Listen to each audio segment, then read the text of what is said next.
The air in Dr. Aris Thorne's high-security research lab hung heavy with the acrid scent of ozone and burnt electronics. A metallic tangnet bit at the back of my throat. Debris coated every surface like a grotesque snowfall, shattered glass, twisted metal, and pulverized components of what were once precision instruments. The sheer scale of the devastation was overwhelming, a testament to the raw, uncontrolled energy that had ripped through this space.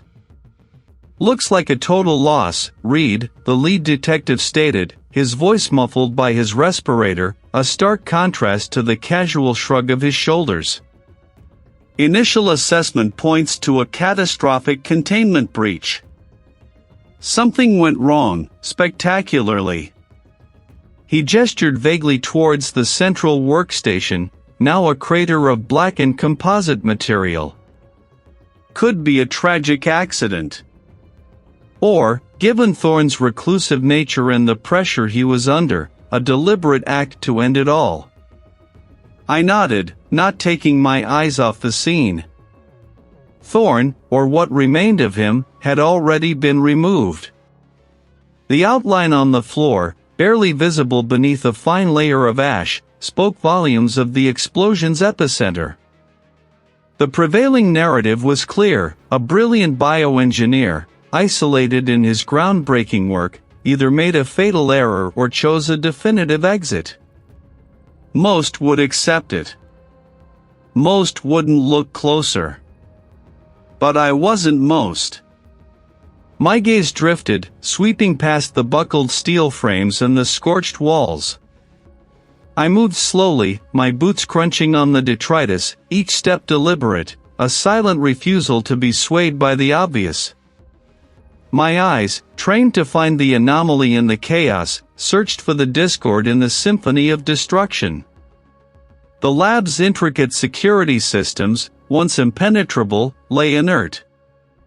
Data consoles were melted sculptures. Containment units were ruptured husks. The sheer force required to achieve this level of destruction was immense, yet something didn't quite sit right. The widespread nature of the damage seemed almost too perfect, too uniform in its obliteration. I knelt beside a workbench, its reinforced surface deeply scarred but not entirely disintegrated. A faint, almost imperceptible discoloration caught my eye, a minute detail nestled amongst the widespread charring. It was a burn mark, no larger than my thumbnail, a concentrated point of intense heat that stood out against the broader, more diffuse scorching. It wasn't the kind of burn you'd expect from a general explosion or a chemical spill. This was a precise, almost surgical mark. My internal alarm bells began to chime, a low thrumming behind my ears. This wasn't the signature of an uncontrolled reaction. This was different. The surrounding materials, though damaged, didn't show the same localized intensity. It was as if a tiny, superheated probe had touched down here, leaving its signature before the main catastrophe erupted. "Anything, Reed," the detective called out, his voice echoing slightly in the hollowed-out space. I stood, brushing dust from my knees. "Just sifting through the layers," I replied, keeping my tone neutral. "A lot to process." I didn't elaborate. Not yet. Doubt was a seed, and I needed to cultivate it before presenting the sprout. The prevailing theory of accident or suicide felt too neat, too convenient. Thorne's work was rumored to be on the verge of something revolutionary, something that could reshape global industries. That kind of potential rarely died without a whisper, or in this case, a deafening roar that masked a subtle hum. My eyes found a small, ceramic shard embedded in the wall opposite the workbench. It was out of place, not matching any of the lab's known components, and its position seemed to correlate with the precise burn mark I'd just observed. A faint, almost iridescent sheen caught the overhead work light. I need to bag a few things, I informed the detective, moving with purpose. Specific samples. For a closer look back at the facility. He merely grunted, already turning his attention to a colleague who was documenting structural damage.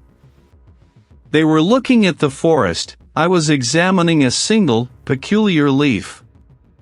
Carefully, meticulously, I documented the ceramic shard and the precise burn mark on the workbench. I collected trace samples from both locations, sealing them in sterile bags.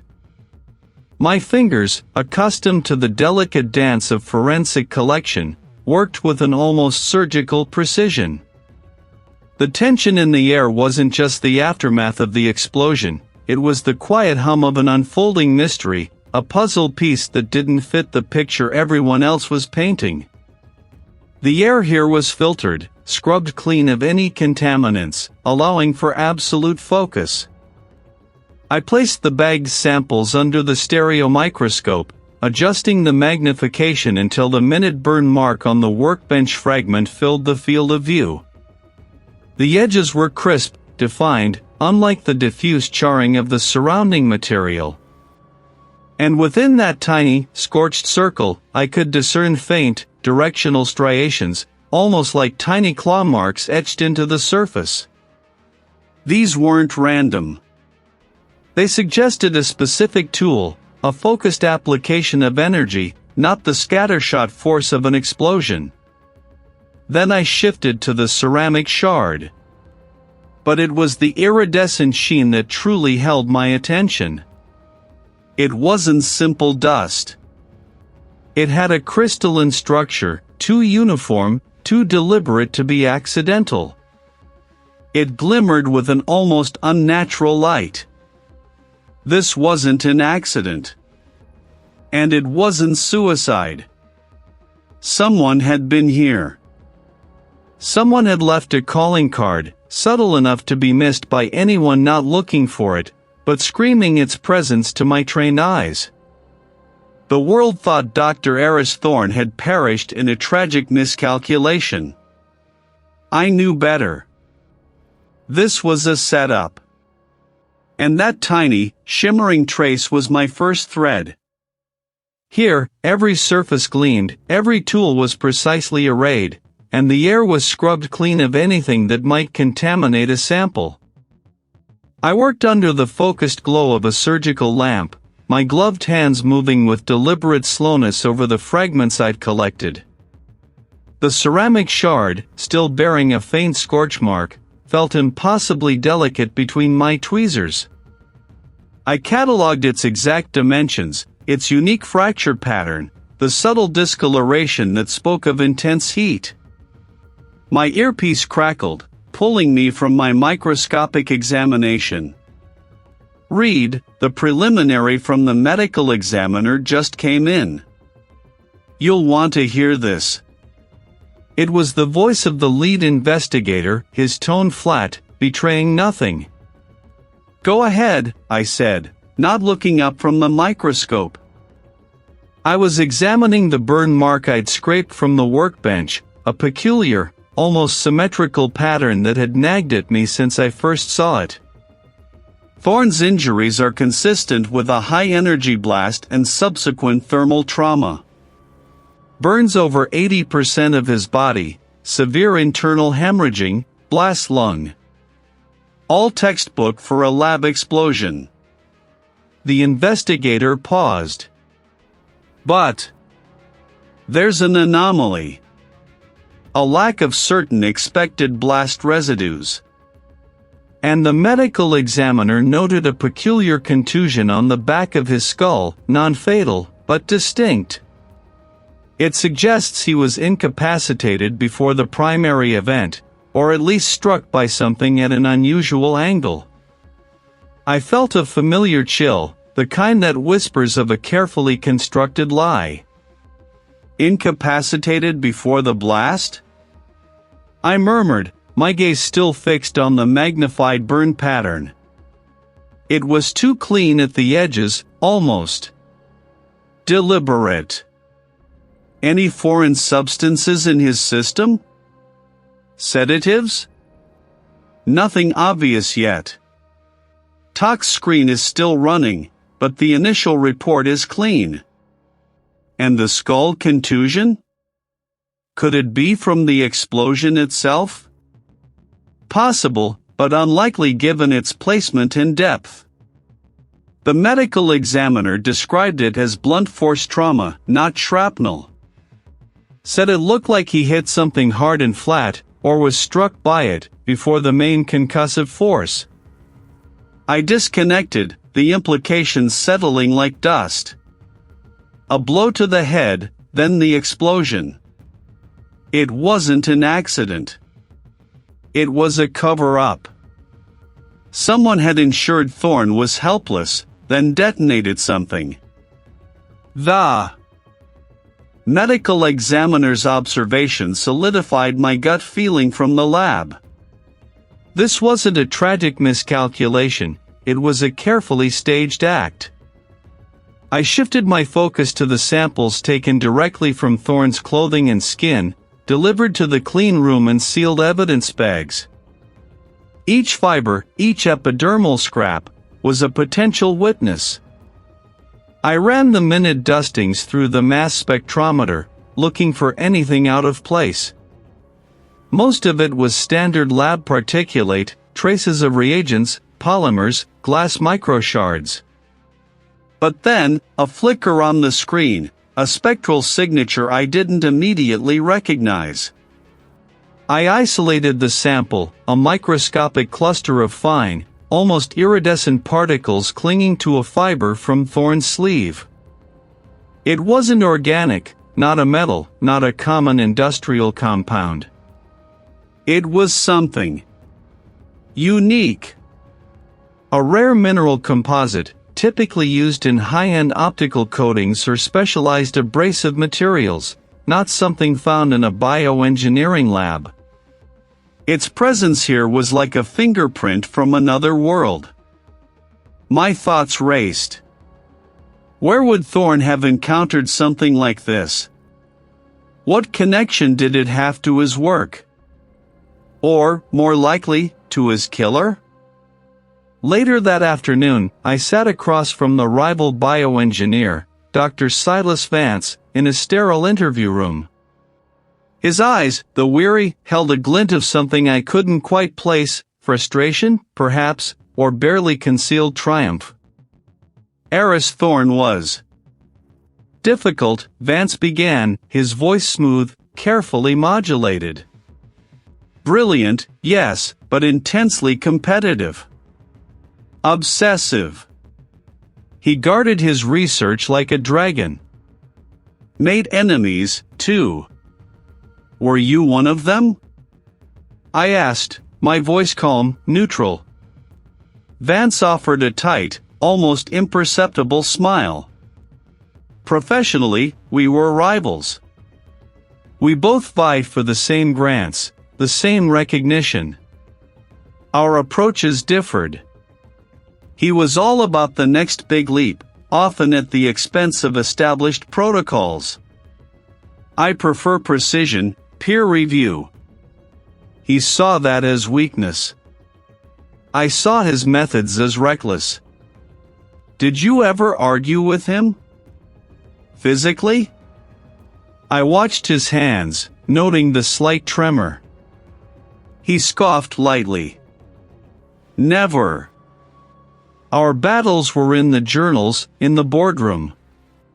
Not with fists. Though I admit, I often wished I could shake some sense into him. His gaze flickered away for a fraction of a second. His latest project, the one he was so secretive about. It was a monumental risk. He was convinced it would revolutionize bioengineering, but the implications were vast, potentially dangerous. I jotted down notes, the unique mineral composite still at the forefront of my mind.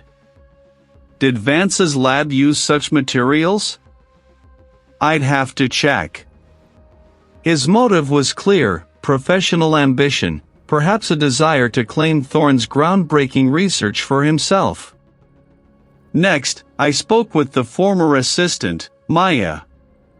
He was younger than Vance, her face etched with a mix of anger and sorrow. Thorne was a tyrant, she stated, her voice trembling slightly. He worked us to the bone, then took all the credit. He was paranoid, too, convinced everyone was trying to steal his ideas. "Why did you leave?" I asked. "He fired me. Said I wasn't dedicated enough." I found out later he'd taken my preliminary findings I'd worked on for months, and incorporated them into his secret project without a single mention of my contribution. He called it streamlining the team. I called it theft. Her eyes hardened. I confronted him. It didn't go well. He threatened to blackball me from the entire industry. When was this confrontation? About 3 weeks ago. I haven't seen him since. Her resentment was palpable, a simmering fury that could easily boil over. The timeline fit. A disgruntled assistant, dismissed and robbed of her work, with a clear motive for revenge. As I walked out of the interview room, the fluorescent lights of the corridor felt harsh, exposing. Vance, the ambitious rival, and Maya, the wronged assistant, both had reasons to want Thorne gone. But neither of them, at first glance, seemed to connect to the unique trace element I'd found. The blow to Thorne's head, the precise burn, the specific mineral composite, these weren't the acts of someone simply lashing out. And I knew, with a certainty that settled deep in my bones, that I was no longer investigating an accident, but a murder meticulously designed to look like one. The fluorescent lights of the corridor felt harsh, exposing. The security chief, Vance, had been waiting outside the interview room, his arms crossed, a muscle ticking in his jaw. He hadn't said a word, but his presence was a heavy cloak. He was the type to watch, to assess, to file away every perceived weakness. I bypassed the elevator, taking the stairs 2 at a time, the metallic scent of cleaning solutions clinging to the air. My mind was already racing ahead, dissecting the lab, piece by piece. The initial scene had been chaotic, a whirlwind of singed equipment and shattered glass, but the subtle inconsistencies gnawed at me. The burn patterns, the microscopic trace I'd found near the main console, they whispered of something more deliberate than an accident. The air inside was chilled, filtered, and hushed, the only sound the software of air purifiers and the quiet click of keyboards. I pulled on a fresh sterile suit, a hairnet, and gloves, sealing myself off from any potential contamination, and stepped into the sanctum. The room was bathed in the cool glow of LED panels, illuminating rows of specialized workstations. Each surface gleamed, stainless steel and polished glass. At one station, a forensic technician, a meticulous individual with nimble fingers, was painstakingly reassembling fragments of Thorne's primary workstation hard drive. Another sat hunched over a microscope, cataloging residue from the blast zone. I nodded to the lead digital forensics specialist, a woman with sharp eyes and an almost obsessive attention to detail, who was already deep into the data recovered from Thorne's network. "Anything yet?" I asked, my voice slightly muffled by the mask. She pushed a pair of thin-rimmed glasses up her nose, her gaze still fixed on the scrolling lines of code on her monitor. "Plenty, and it's complex." Thorne was a digital fortress. Layered encryption on everything. We're still cracking the outer shell of his main research drive. What about the internal network logs? Access times? That's where it gets interesting, she said, finally turning to me, a flicker of concern in her eyes. There are several discrepancies. A series of login attempts from an unknown IP address, originating from inside the facility, just hours before the incident. They were blocked, but the attempts were persistent. My jaw tightened. And after? That's the bigger problem. There's evidence of a sophisticated attempt to wipe specific project files. Not just delete, but a multi-pass overwrite, designed to make recovery impossible. It looks like it was initiated moments after the initial explosion sequence registered on the internal sensors. A cleanup operation. A cleanup operation. Not an accident, not suicide. This was a cover-up. Someone had been inside, had known exactly what to target, and had executed a precise data purge. What files were they targeting? I pressed. She brought up a fragmented directory tree on a secondary screen. Based on what we could salvage from the metadata logs, it appears to be related to Project Chimera. Highly classified. Genetic sequencing protocols, advanced cellular regeneration pathways. There are hints of pathogen resistance research, but also something about rapid mutation induction. It's hard to tell without the actual data. Global health or bioweaponry. The line was thin, often blurred by intent. Thorne's research was far more dangerous than I'd initially surmised. I left the clean room, the sterile air feeling suddenly heavy, carrying the weight of what I'd just learned. I found her in a small, windowless office, tasked with inventorying Thorne's personal effects. Her movements were slow, deliberate, as if each action required immense effort. Her hair, usually neatly pulled back, had escaped its clip and framed her face in wisps. She looked smaller, more fragile, than he had in the interview room. Maya, I said softly, stepping inside. She flinched, her head snapping up, eyes wide and unfocused for a moment. Read. I have a few more questions. About Dr. Thorne's work. Specifically, Project Chimera. Her eyes widened further, and she pushed herself back from the desk, bumping against the filing cabinet behind her. Chimera? The name seemed to catch in her throat. I don't know much about that. He kept that very close. Highly compartmentalized. You were his assistant. You must have had some insight. She wrung her hands, her gaze fixed on a point just past my shoulder. He was different these last few months. Paranoid. He checked the locks 3 times before leaving the lab. He started encrypting everything, even his personal notes. He said he felt like he was being watched. That someone was trying to get into his systems. He was convinced his work was being monitored, that his research was a target. Did he ever mention who he suspected? She shook her head, a violent tremor passing through her. No. Just them. He'd say, they're getting closer, Maya. They want Chimera. He was terrified. He started working exclusively offline for that project, sometimes for days, disconnecting from the main network entirely. Offline work wouldn't explain the digital wipe we found on the network, or the persistent login attempts before the incident. Her eyes darted around the room, as if expecting to see them listening. I wouldn't know about that.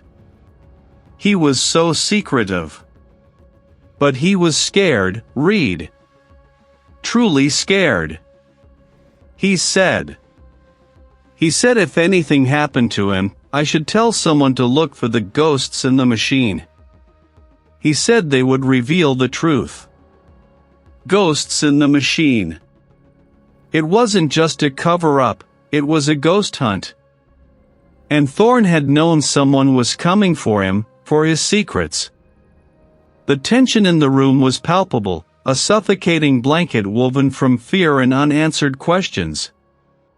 Maya's withdrawn demeanor and her vague, unsettling remarks painted a picture of a man hunted, his final moments a desperate attempt to expose his tormentors. My initial suspicion about her simmered, but now, a new, more dangerous possibility had emerged. And I was standing right in the middle of it. I wore the full-body suit, a barrier between me and the microscopic world I was dissecting, the air scrubbed to particulate perfection. Before me, under the magnification of the electron microscope, lay the infinitesimal fleck I'd painstakingly scraped from the burn pattern on Thorne's console. It was barely visible to the naked eye, a speck of something alien amidst the char. The spectral analyzer, a bulky console of chrome and glowing screens, dominated the workspace. I ran the sequence, a familiar rhythm of calibration, targeting, and scanning. A focused beam of light, invisible to me but registering on the detectors, probed the sample. The data streamed across the monitor, a jagged landscape of peaks and valleys, each spike a fingerprint of an element, a signature of composition. I scrolled through the initial readings, dismissing the common elements, carbon, oxygen, traces of silicon from the console itself. My gaze snagged on an anomaly, a cluster of unique, high-energy signatures that didn't belong.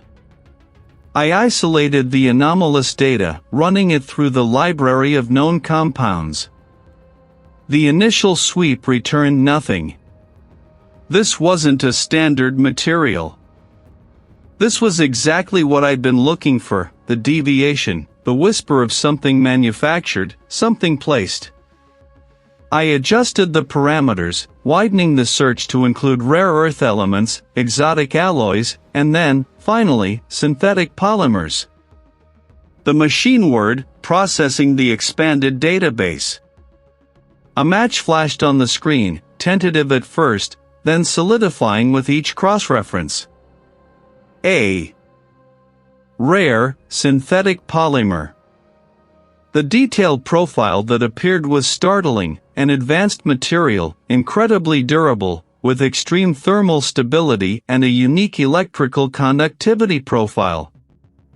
It was designed for high-stress, high-temperature industrial applications, often found in specialized components where conventional materials failed. This wasn't something you'd find in a typical research lab, certainly not as part of a conventional explosion. This was engineered. My mind raced, connecting the dots. Thorne's work was groundbreaking, pushing the boundaries of bioengineering. But this polymer. It didn't fit the profile of biological research equipment. It pointed elsewhere, to a different kind of industry, a different kind of power. Only a handful of entities possessed the resources and the R&D capabilities to produce such a highly specialized, proprietary material. Omnicorp, a conglomerate notorious for its aggressive expansion into advanced materials and energy solutions, immediately came to mind. They had a history of acquiring promising research, sometimes by less than gentle means. The implications were stark. If this polymer was connected to Omnicorp, it redirected the entire investigation. The initial narrative of a lab accident, or even suicide, crumbled. This wasn't about Thorne's personal demons, it was about his work, and who stood to gain from its sudden, violent termination. I spent another hour confirming the spectral analysis, cross-referencing every peak, every valley, until I was satisfied. The evidence was irrefutable. This polymer was the key. The following morning, I found myself in a sterile, impersonal meeting room, the kind designed to project corporate power without revealing any actual personality. The corporate liaison from Omnicorp sat across from me, impeccably dressed in a charcoal suit, his silver hair neatly combed. He introduced himself with an easy smile, his posture relaxed, almost too relaxed. "Detective Reed," the liaison began, his voice smooth, "we at Omnicorp were deeply saddened to hear about Dr. Thorne's untimely demise. A brilliant mind, truly. A great loss to the scientific community." "Indeed," I said, leaning forward slightly, observing him. "Omnicorp had a funding arrangement with Dr. Thorne, correct?" "That's correct," he affirmed, his hands clasped loosely on the polished table. "We believe in fostering innovation. Dr. Thorne's work was promising. We provided a modest grant, mostly for equipment and facility upgrades. Standard practice for our R&D outreach programs." "Modest?" I raised an eyebrow. "Our preliminary findings indicate a significant investment, well beyond modest. And the nature of the research seemed to align quite closely with Omnicorp's Advanced Materials Division, not just bioengineering." The liaison's smile didn't falter. A flicker of something unreadable passed through his eyes.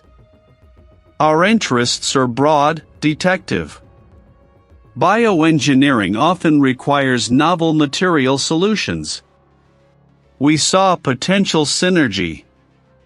Nothing untoward, I assure you." He leaned forward slightly, mirroring my posture. "In fact, we're eager to cooperate fully. Anything you need, any records, any personnel you wish to speak with. Omnicorp has nothing to hide." "I appreciate that," I said, my voice even. "We've identified a unique synthetic polymer at the scene. One with very specific properties, indicative of high-end industrial application. Our analysis suggests it's a proprietary compound. Does Omnicorp produce such a material?" He paused, a beat too long, before answering. "Omnicorp's Advanced Materials Division is at the forefront of polymer science, Detective. We produce many specialized compounds. Without knowing the exact specifications, it's difficult to say. But if it's cutting edge, there's a good chance we've dabbled in something similar." He spread his hands in a gesture of open frankness. "If you can provide the exact chemical signature, I can have our R&D team cross-reference it immediately." "I will," I promised. "But for now, tell me about Omnicorp's involvement in the day-to-day operations at Thorne's facility. Did you have personnel on site? Regular check-ins?" "Certainly. Our assigned project manager would visit periodically to review progress reports and ensure compliance with the grant stipulations," he replied, his tone helpful, almost excessively so. "Standard oversight. Nothing intrusive. Thorne was a private man, and we respected his boundaries." "And who was this project manager?" "A Miss Evelyn Reed," he said, pulling a small, discreet tablet from his inner jacket pocket. "Highly competent. Thorne hadn't just been a victim of an accident or a personal tragedy. He had been eliminated, and the web of connections stretched far beyond the confines of his lab, reaching into the polished boardrooms of powerful corporations. And Omnicorp, with its modest grants and full cooperation, was now at the very center of it. I adjusted the microtweezers, angling the minuscule fragment of unique polymer under the electron microscope. The image on the screen resolved into a landscape of intricate molecular architecture, unlike anything I'd encountered in standard manufacturing databases.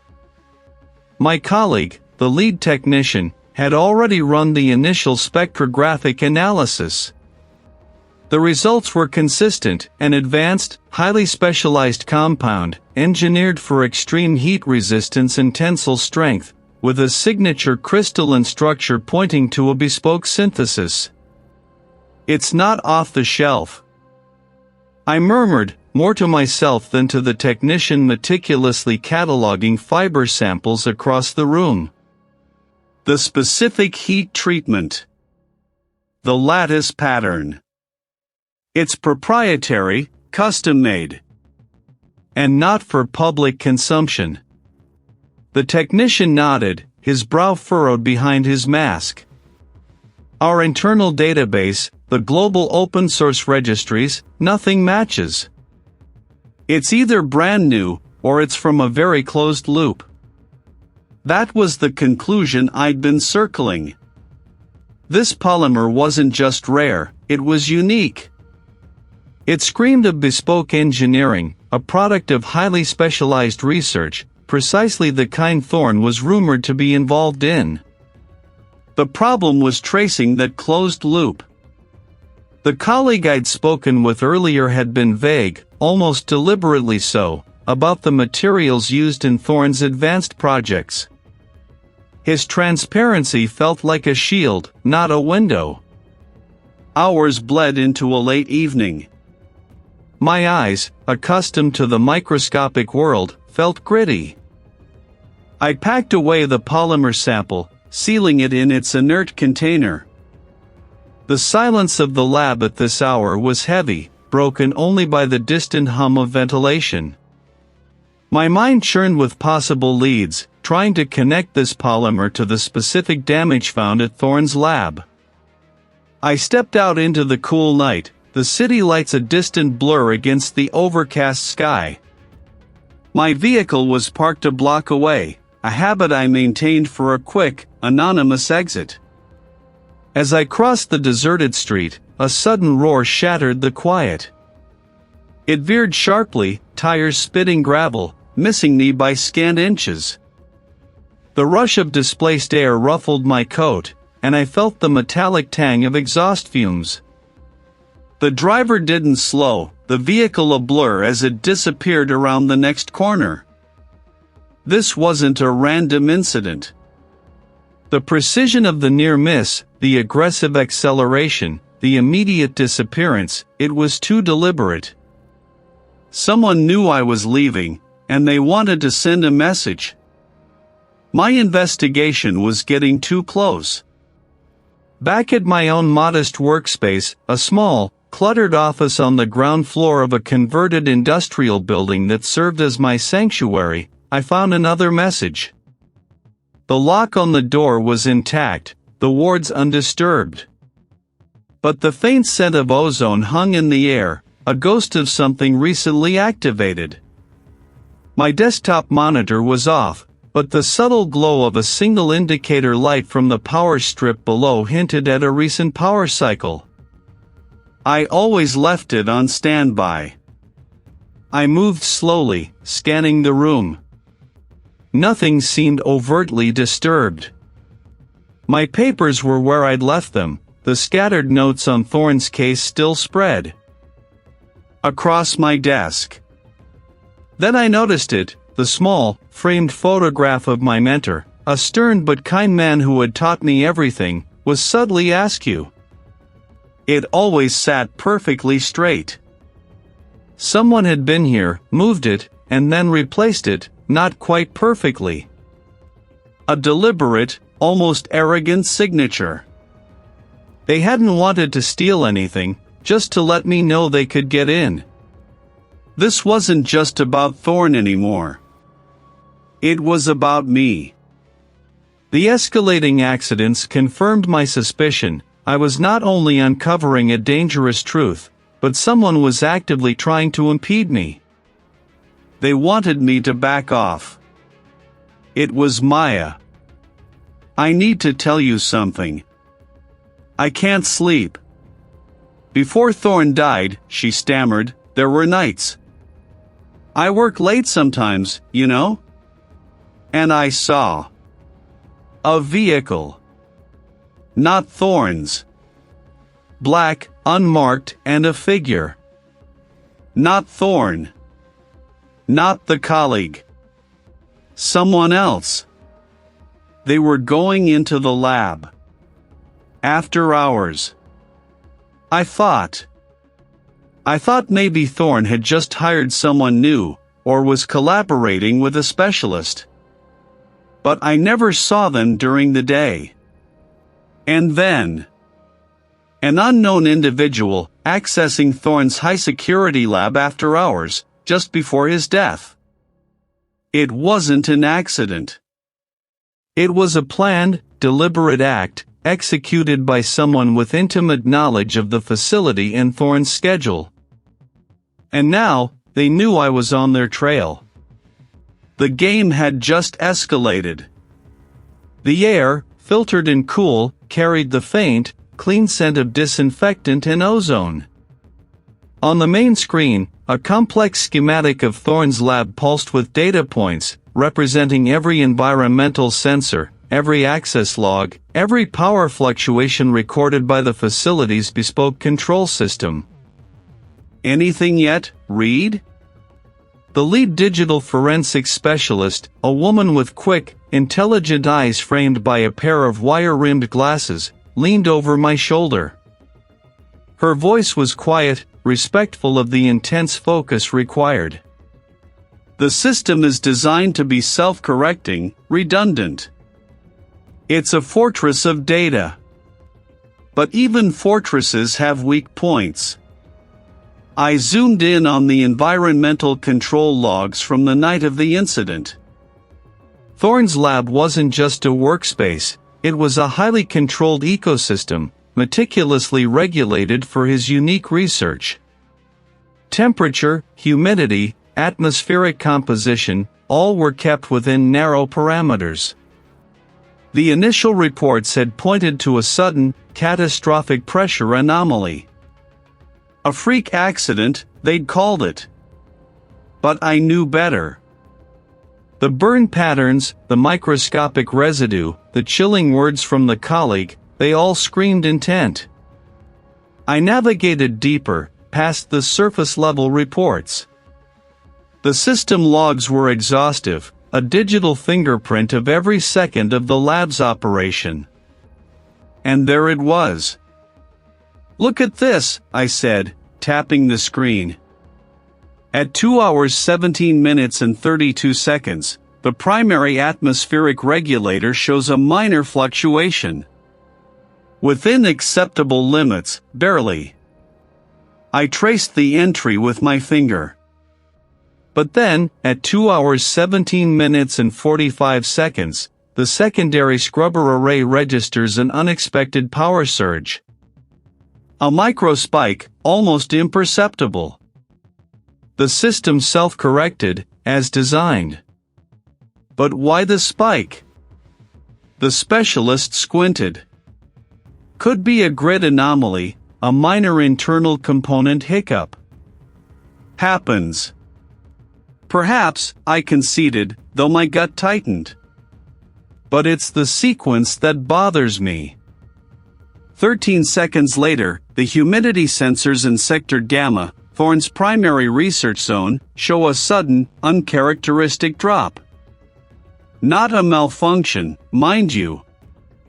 The reading is accurate. But it's an uncommanded drop. The system logged it as an environmental response to the scrubber surge, but the timing is off. This wasn't a random event. This was a carefully choreographed ballet of system manipulations. I pulled up the external access logs. Nothing. The lab's fortified doors remained sealed. Yet, the internal systems had been compromised. I focused on the remote access protocols. Thorne, a recluse by nature, had built in an elaborate system for remote monitoring and emergency overrides, accessible only through a highly encrypted, multi-factor authentication process. He trusted no one with the physical keys, but he clearly trusted his digital fortress. Find me any outbound packets, any incoming signals, however faint, from 2 to 2:30, I instructed the specialist. Specifically, look for connections that initiated after Thorne's last verified login, but before the environmental cascade began. The specialist's fingers flew across her keyboard. Seconds stretched into minutes. Then, a faint green line appeared on a secondary monitor, tracing a path through a labyrinth of network traffic. Here. A single, encrypted burst. Origin point masked, but it hit the lab's external IP.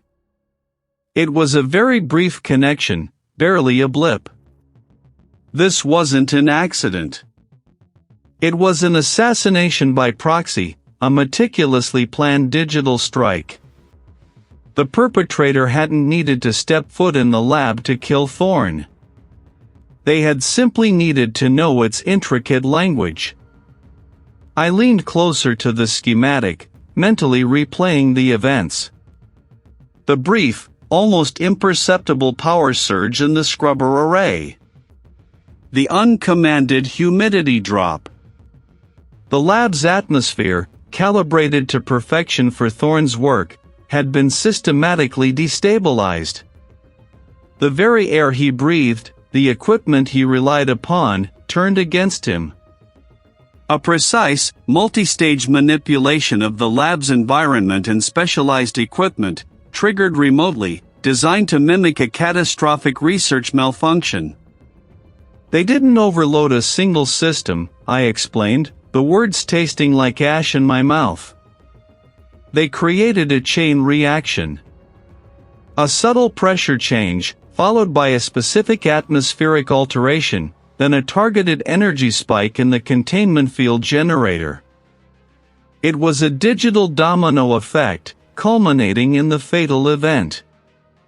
The specialist stared at the screen, her earlier detachment replaced by a grim understanding. They essentially weaponized the lab itself. Exactly, I confirmed. And to do that, to know precisely which parameters to tweak, which systems to nudge, and in what order, they would have needed intimate, expert knowledge of Thorne's specific research protocols.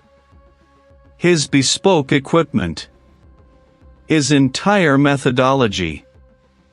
This wasn't some random hack. This was personal. This was someone who knew Thorne's work better than anyone, perhaps even better than Thorne himself. The realization hung heavy in the air, thick with the scent of ozone. The individual responsible hadn't just understood the lab's systems, they had understood Thorne's scientific vulnerabilities. They had exploited the very precision of his groundbreaking work to orchestrate his demise. The killer wasn't just smart, they were a ghost in the machine, a master of deception, and they were still out there.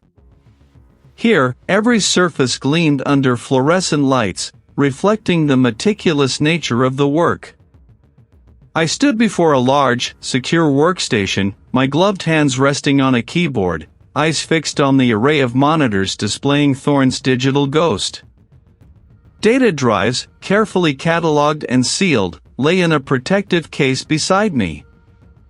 The tension had been palpable, a silent acknowledgement of the killer's chilling brilliance. Now, in this pristine environment, that tension tightened its grip. I scrolled through lines of code, through Thorne's extensive research notes, his daily logs. Everything was meticulously organized, a testament to his methodical mind. Too organized, perhaps. The initial theory of a simple theft of intellectual property felt increasingly inadequate. Why go to such extraordinary lengths to stage an accident, to ensure complete annihilation of both Thorne and his immediate work, if the goal was merely to acquire his research? You could just steal the data, leave the man alive, and let him continue his work, none the wiser until it was too late, but they hadn't. They had silenced him, permanently. Preventing its completion, or perhaps, its public release. The data analyst, a young man with sharp eyes and an almost preternatural ability to navigate complex digital architectures, glanced over. Stopping it, read? As in, preventing a specific outcome? Exactly, I affirmed, leaning closer to the screen. If the aim was just to steal, they could have done so remotely, or with a much simpler, less destructive approach. The level of precision, the catastrophic finality of the act, suggests a deeper motive. It's almost as if it was designed to look secure. Was ultimately intended to be discovered. I paused, a new thought solidifying. What if the killer wanted to ensure not only that Thorne was dead, that this specific line of research was destroyed? Any other information he might have had never saw the light of day? So, a cover-up within a cover-up, the data analyst mused, already typing rapidly. I'll run a deeper scan for any hidden partitions, ghost files.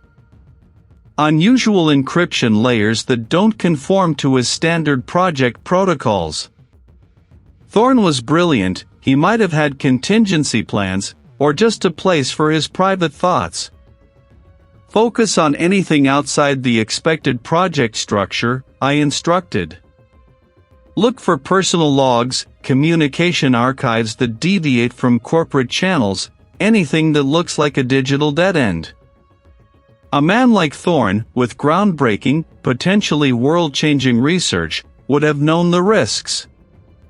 He might have left a breadcrumb trail, not for us to find his work, but to understand his concerns about it. Hours blurred into a focused, silent vigil. The only sounds were the soft clicks of keyboards and the faint hum of machinery. My eyes ached, but I pushed past the fatigue, driven by the gnawing certainty that we were missing a crucial piece. The meticulous staging of the scene, the calculated destruction, it screamed of a desperate attempt to bury something. Then, a quiet exclamation from the data analyst. "Read, I think I have something. A deeply nested directory. It's encrypted, far more robustly than anything else in his system. It's almost like a separate operating system within his main drive, entirely isolated." My determination sharpened. "Can you access it?" "It's going to take time," he replied, his fingers flying across the keys. "This isn't standard corporate encryption. It's bespoke. He built this himself, I think. It's designed to be impenetrable without specific keys, which aren't present on the drive itself." "Keep at it," I urged, watching the progress bar crawl across the screen. "Every minute counts." The tension in the clean room was a living thing now, a palpable weight in the air. We were on the verge of something significant. They weren't research data. They were personal logs, dated entries stretching back months. I leaned forward, my breath catching in my throat as I began to read. Thorne's own words, unfiltered, raw. The ethical quandaries grow heavier each day. My initial intent was pure, a breakthrough for human advancement. But Omnicorp's interest, it shifted. Their funding became contingent on certain modifications, certain applications I never envisioned. My eyes scanned frantically, connecting the dots. I've discovered evidence.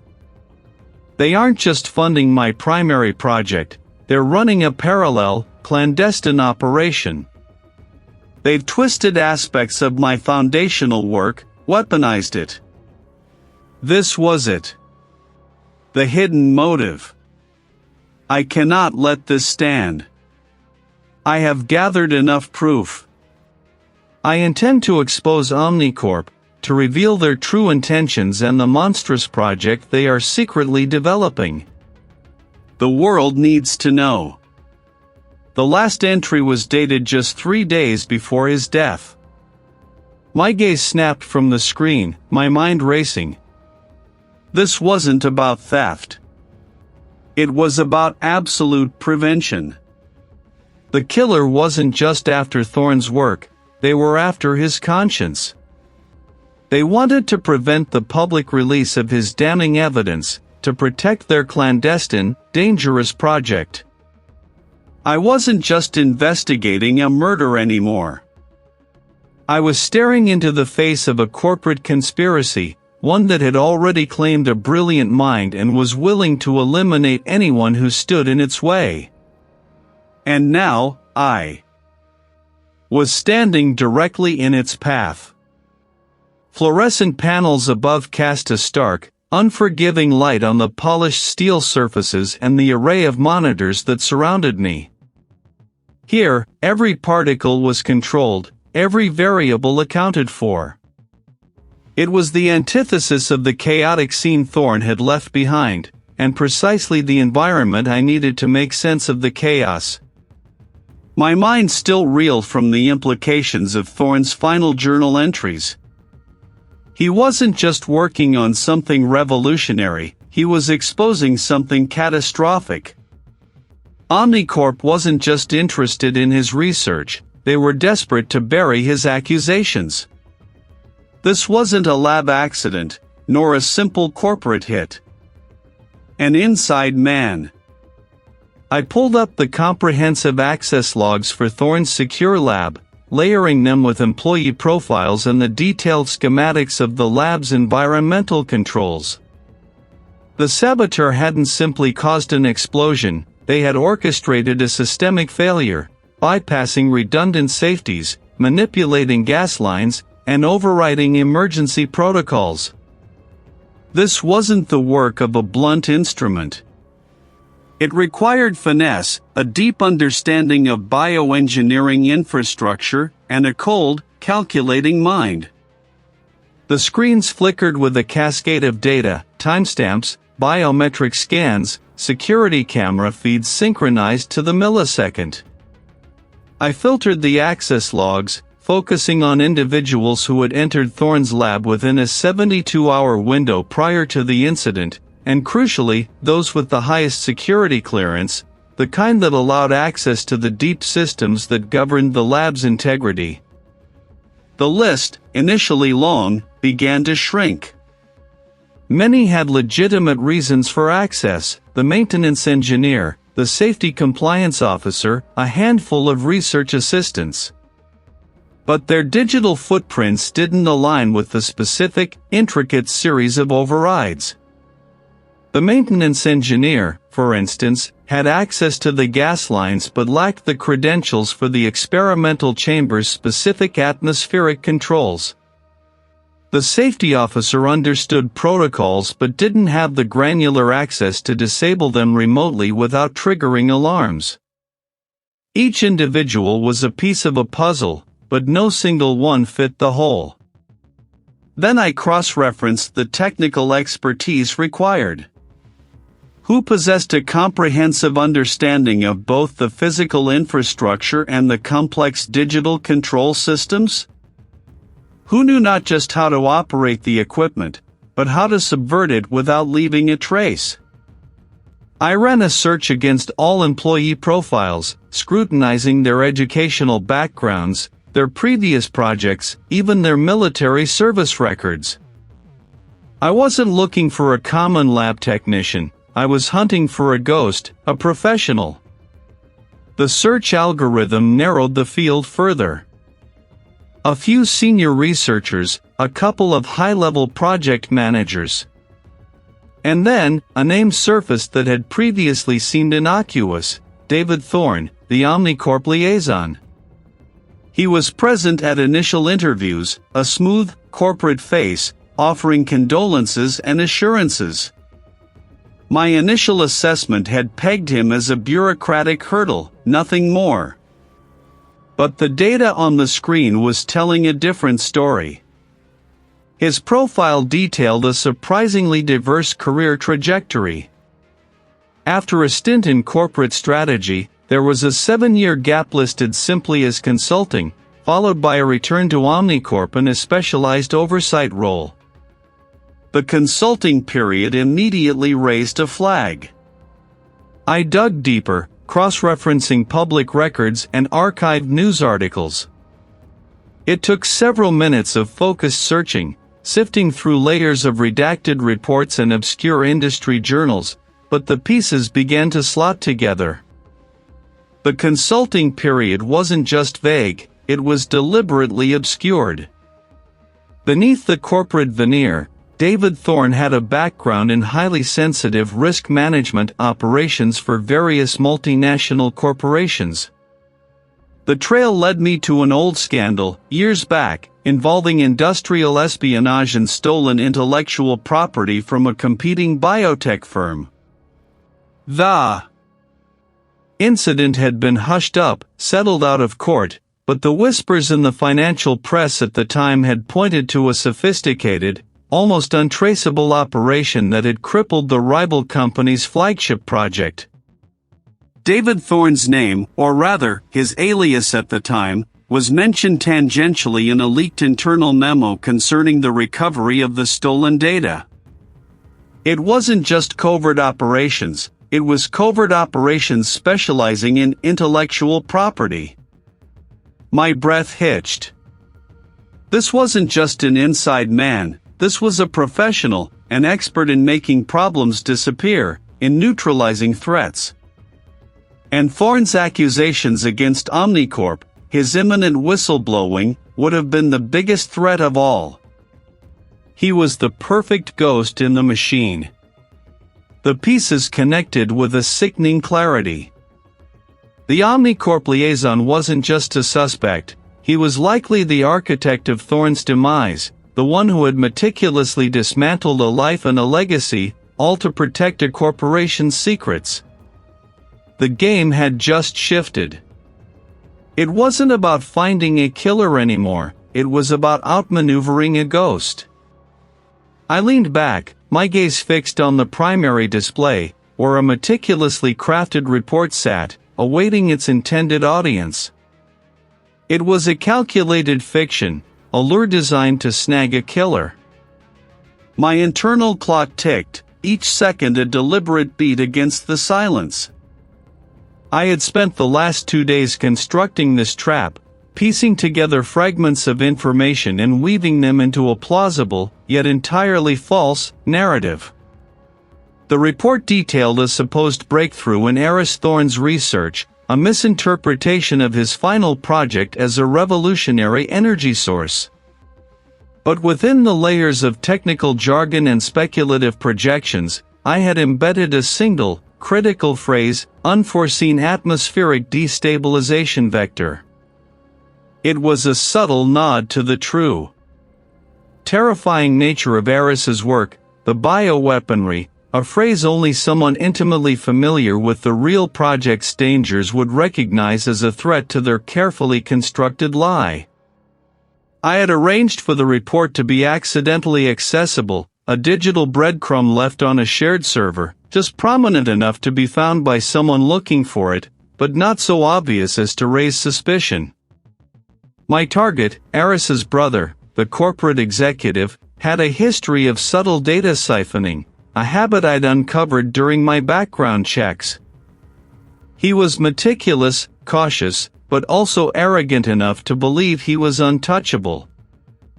I was counting on that arrogance, and on the specific panic that phrase would ignite. Hours later, the first ripple. A system alert, barely perceptible, flashed across a secondary monitor, an unauthorized access attempt to the server housing my decoy report. It was immediately flagged and blocked by the network's defenses, but the attempt itself was the confirmation I needed. The executive had taken the bait. My jaw tightened. He wasn't just curious, he was desperate to know what I knew. I let another day pass, allowing the tension to build, a slow-burning fuse. Then, as I anticipated, he made his move.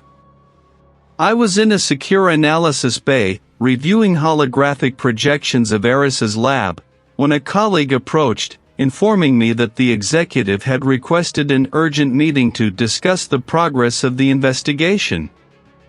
A flimsy pretext, delivered with a forced smile. I nodded, a faint tremor of anticipation running through me. The game was on.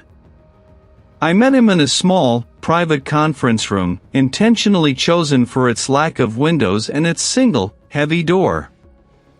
The executive sat across from me, impeccably dressed, his composure a carefully constructed facade. He began with pleasantries, condolences, and feigned concern for my workload. I let him talk, my gaze unwavering, observing the minute shifts in his eyes, the almost imperceptible clench of his jaw. "Reed," he began, finally getting to the point, "I understand you've made some significant progress regarding Aris's final project. This energy breakthrough you've alluded to, it's quite remarkable, if true." His voice was smooth, but there was an edge, a forced casualness that betrayed his underlying anxiety. "It is, potentially," I replied, leaning forward, my voice calm, deliberate. "But I'm still sifting through the data. Some anomalies remain.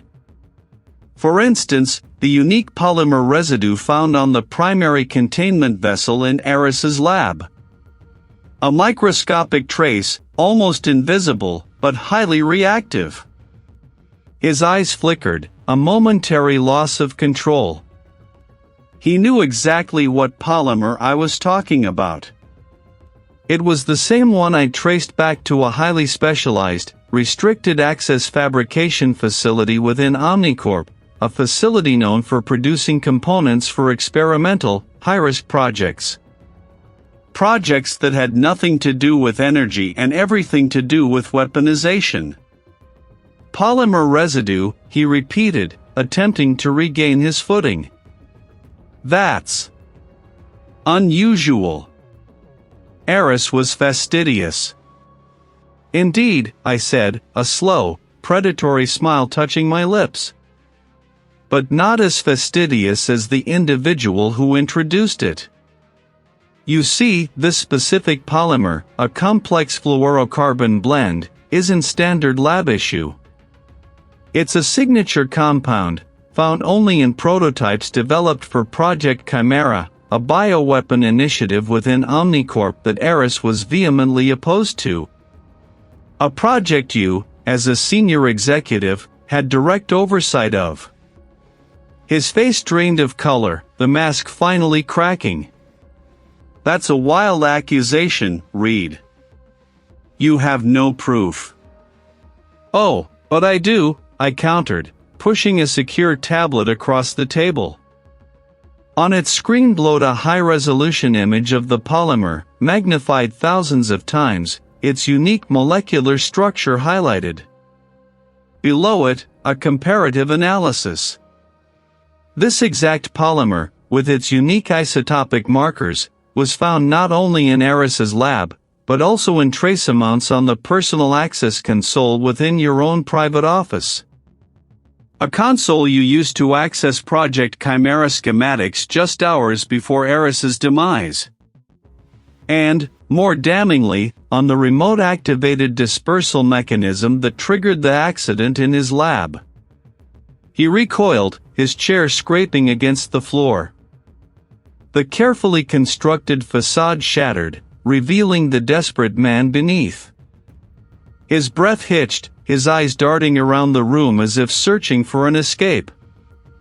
He was going to expose us, he choked out, his voice a ragged whisper, defeat heavy in the air. Aris was going to blow the whistle on Project Chimera. He discovered the true scope of the bioweaponry, the unethical testing, the potential for catastrophic global impact. A faction within Omnicorp, powerful individuals who saw Aris as a liability, tasked me. I rigged the containment vessel, made it look like a catastrophic failure of his own design, to make it appear as if his own work consumed him. And the polymer, I pressed, was from the mechanism you used to trigger it. He didn't deny it. He simply sat there, a broken man in an expensive suit, the weight of his confession settling around him like a shroud. The uniformed officers moved in swiftly, their movements precise and practiced, securing David Thorne. He offered no resistance, his slumped posture a stark admission. The air in the opulent office, thick with the scent of expensive wood and stale fear, finally felt like it could breathe. I watched them lead him away, the click of the cuffs a final punctuation mark on a confession born of desperation and a twisted sense of familial loyalty. My work in that particular room was done, but the wider implications of his actions, and the network he'd implicated, were only just beginning to surface. I shed my street clothes, donned the full-body Tyvek suit, double gloves, and filtered mask. The air, scrubbed clean and circulated by an unseen system, felt thin, almost devoid of scent. On the stainless steel workstation before me lay the last piece of the puzzle David Thorne had inadvertently handed me, a heavily encrypted solid-state drive, carefully retrieved from Aris Thorne's hidden safe. Its surface, a matte black, absorbed the overhead LED light. A colleague, a data forensics specialist, already had it hooked up to a secure terminal, the screen a dizzying cascade of hexadecimal code. "We're in," the specialist announced, his voice muffled by his mask. A tremor of excitement was clear. The encryption key was embedded in Aris Thorne's personal biometric scanner data. Brilliant, really. Hidden in plain sight. My breath hitched. He hadn't just built a fail-safe for his research, he'd built one for his legacy, and for exposing the truth. I leaned closer, my gloved hands resting lightly on the cool steel table. The specialist navigated through directories, his fingers flying across the isolated keyboard. "Here it is," he murmured.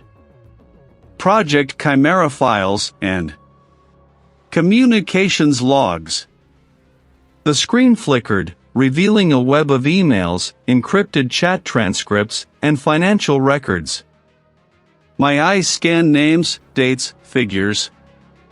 David Thorne's involvement was merely the tip of a much larger, more corrosive iceberg. The data stream laid bare a deliberate, systematic effort by multiple Omnicorp executives to monetize Aris Thorne's groundbreaking research, bypassing ethical oversight and accelerating trials, regardless of the potential human cost. They hadn't just wanted the cure, they wanted it their way, on their timeline, for their asterisk profit. A sharp, cold clarity settled over me.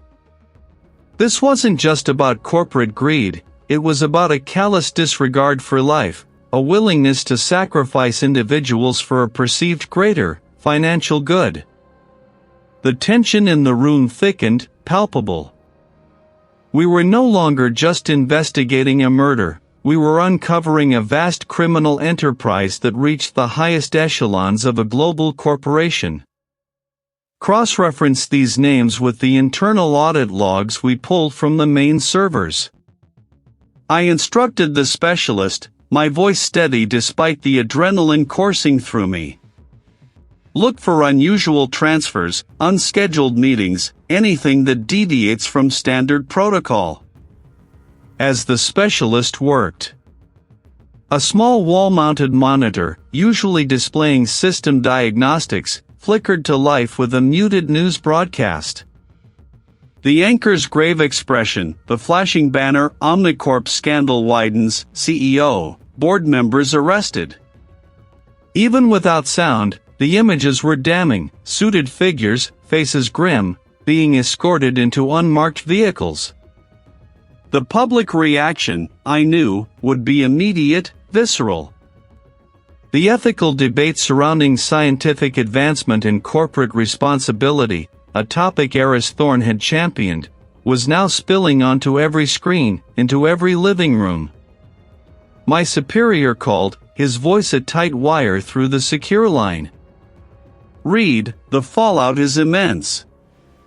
Governments, international organizations, they're all circling. Everyone wants a piece of Thorne's research, or at least control over it. There are urgent calls from national security advisors, intergovernmental committees. They want to know what it is, what it does, and who controls it." I looked at the data scrolling on the screen, the blueprint for a revolutionary medical breakthrough, now tainted by the darkness of human ambition. It was a discovery that could change the world, for better or for worse, depending entirely on whose hands it ultimately fell into. My role was done with the murder, but the repercussions, the ethical quagmire, the fight for control, that was just beginning. I stood before a stainless steel workbench, my gloved hands resting on a sealed evidence bag. Inside, nestled on anti-static foam, was the final, critical piece, a micro-SD card, no bigger than my thumbnail, recovered from a hidden compartment within Thorne's mangled workstation. Its contents had been the last puzzle piece, the one that solidified everything I had suspected. The truth, when it finally coalesced, was as cold and sharp as the filtered air. It wasn't an accident. It wasn't suicide. It was the deliberate act of the corporate rival, a man I'd initially dismissed as merely an academic competitor. His ambition, however, had stretched far beyond the confines of research grants and patents. He saw Thorne's breakthrough not as a cure, but as a commodity, a lever to shift global power dynamics, a weaponized medical marvel he intended to control. Thorne's refusal to yield his ethical stance had sealed his fate. The rival had orchestrated the lab's catastrophic failure, not to destroy the research, but to seize it, believing he could replicate Thorne's final steps from the fragmented data left behind. He hadn't accounted for Thorne's meticulous, almost paranoid, habit of redundant backups, nor for the micro-SD card or for me. I traced the edge of the evidence bag with a gloved finger. The case was closed, or as closed as these things ever get. The corporate rival was now facing the full weight of the investigative branch, his carefully constructed empire crumbling under the weight of forensic evidence and his own hubris. Thorne's work, the blueprint for a revolutionary medical breakthrough, was now secured, its potential for good safeguarded, its potential for harm averted, for now. The profound impact of this case wasn't just on Thorne, or on his research, but on the very fabric of scientific ethics. Thorne had pushed boundaries, yes, but always with the stated intention of alleviating suffering. His rival had seen only the power, the control, the profit. It was a stark reminder that the pursuit of knowledge, untethered from conscience, could be a more destructive force than any weapon forged of metal or fire. I'd seen it before, in different forms, different contexts, but never quite so nakedly ambitious, so utterly devoid of human empathy. The personal toll of uncovering such dark truths was a weight I carried, a permanent shadow. The sleepless nights spent poring over schematics, the grim images burned into my memory, the constant battle against despair when confronted with the depths of human depravity, it all accumulated. I'd learned to compartmentalize, to build mental walls, but some truths were too corrosive to be entirely contained. They seeped into the foundations, subtly altering the landscape of my own perspective. I often wondered if I was becoming jaded, cynical. But then I looked at the evidence, the undeniable facts that screamed for justice, and that feeling would recede, replaced by a renewed, almost stubborn, resolve. My commitment to forensic justice wasn't born of a naive belief in absolute good, but a pragmatic understanding of necessary balance. Someone had to stand between the chaos and the order, between the lie and the truth. Someone had to speak for the dead, to untangle the intricate webs of deceit spun by the living. That someone, more often than not, was me. I picked up a sterile pen, my movements precise and deliberate, and began to fill out the final chain of custody forms for the microSD card. Each stroke of the pen was a small act of closure, an affirmation that the truth, however ugly, had been brought to light. Thorne's legacy would not be defined by his violent end, but by the revolutionary potential of his mind, now protected from those who would twist it. As I sealed the forms, placing them into a folder marked Thorne, Aris's case closed, a familiar sense of quiet satisfaction settled over me. It wasn't triumph, there was too much loss for that. My gaze drifted to a new rack of evidence bags, still awaiting initial processing. They contained fragments of charred metal, a single, mud-caked boot, and a data chip from a remote surveillance drone, all recovered from an abandoned factory complex on the outskirts of the city. The initial report spoke of a possible industrial accident, but the preliminary visual assessment hinted at something far more deliberate, far more intricate. Another web, waiting to be unraveled. And my work, I knew, was far from over.